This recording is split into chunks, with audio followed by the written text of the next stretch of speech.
Well, I'm absolutely delighted now to be joined by Colonel Ritchie. Colonel, welcome. Thank you. Thank you for coming on our program. It's a pleasure. It's really exciting this year, actually, because there's so many military programs that the APA is doing, and so many of my colleagues are presenting, so it's great.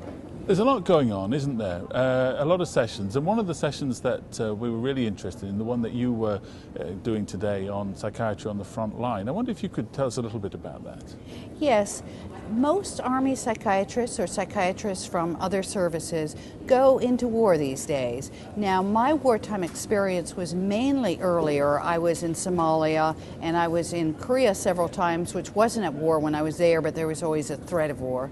And then I've been to Iraq 3 times. One of my colleagues, Major Gerald Block, just got back from Afghanistan, and we're going to be joined by Colonel Chris Warner, who has been deployed probably more than anybody else to Iraq with the 3rd Infantry Division as their division psychiatrist. Practicing psychiatry in a war zone has its challenges. Well, what are some of those challenges? Well, first of all, you're in danger. Whether or not you're on the front lines or in the clinic with the rockets coming in, you may have a session interrupted because the mortars are coming in and you and your patient have to go to the bunker. Secondly, you always have the question about whether somebody can stay there in the theater of war, or do you need to deploy them out of the war zone? And our policy is to keep as many people in place as possible, because once you evacuate them out for psychiatric reasons, they don't come back. But sometimes that's the right thing to do.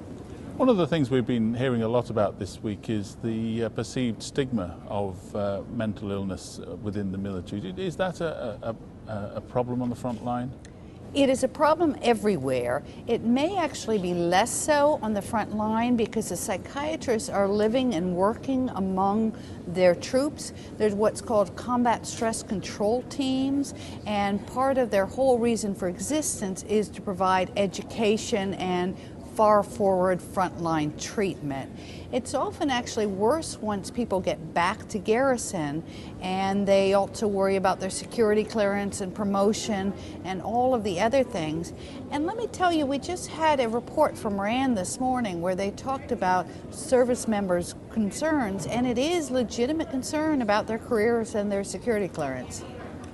You're here for a lot of interesting reasons this week, and you're also giving another seminar tomorrow on alternative medicine. Yes, we are doing a seminar on the use of alternative medicines in the military. Bob Kaufman, Captain Kaufman, will be talking about using acupuncture.